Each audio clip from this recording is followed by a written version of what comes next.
खंडहर जैसा लग रहा था, जैसे बहुत समय से खाली पड़ा हो। अरे ये क्या, इस घर की हालत ज्यादा ठीक नहीं लग रही श्रुति।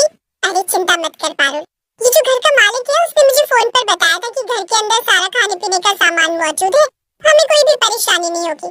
क्या? तो फिर वो खुद हमें छोड़ने क्यों नहीं आया? हाँ ये तो काफी अजीब बात है कि वो खुद यहाँ नहीं आया। अरे दोस्तों वो असल में ना गाँव वालों को लगता है कि ये घर भूतिया है, इसलिए ना वो घर का मालिक यहाँ नहीं रहता। वो तो घर बेचना चाहता है मगर कोई ये घर लेता ही नहीं। ये सुनकर पारुल और अंजना हैरान रह जाती हैं। क्या भूतिया?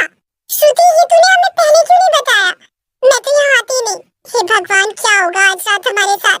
अरे कुछ नहीं होगा दोस्तों, तुम लोग तो जानते ही हो गाँव के लोग कैसे होते हैं, कुछ भी मान लेते हैं। चलो हम अंदर चलते हैं, यहाँ कोई भूत भूत नहीं है। चलो अंजना अब यहाँ तक आकर हम वापस तो नहीं लौट सकते ना, चलो अंदर चलते हैं। अगली बार से नई होटल बुक करने का काम करूंगी, श्रुति को नहीं करने दूंगी। तीनों घर के अंदर चली जाती हैं। रात हो जाती है और तीनों दोस्त आपस में बातें कर रही थी और मजे कर रही थी। वैसे क्या तुम दोनों जानती हो गाँव वाले इस घर के बारे में क्या कहते हैं? नहीं, और हमें जानना भी नहीं। पारुल से बोलोगी ये चुप हो जाए। अरे अरे अंजना डर मत, मैं हूं ना। और श्रुति ये सब छोड़ ना।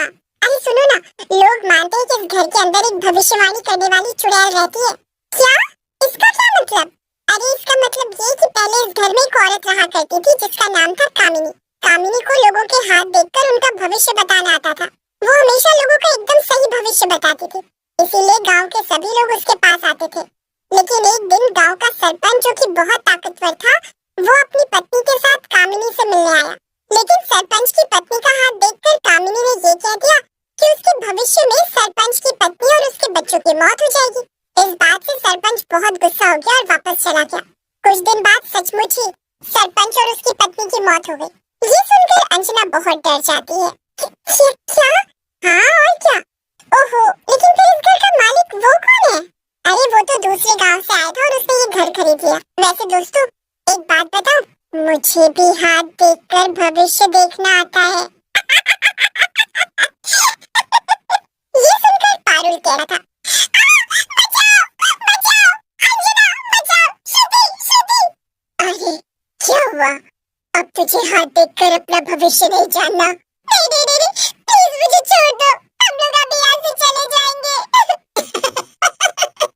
अरे ऐसे कैसे? जो कभी देखते तेरे हाथ में क्या लिखा है? चुड़ैल बड़े ध्यान से पारुल का हाथ पढ़ने लगती है। अरे इसमें तो लिखा है कि तुम्हारी दोस्त अब कभी तुम्हें वापस नहीं मिलेगी।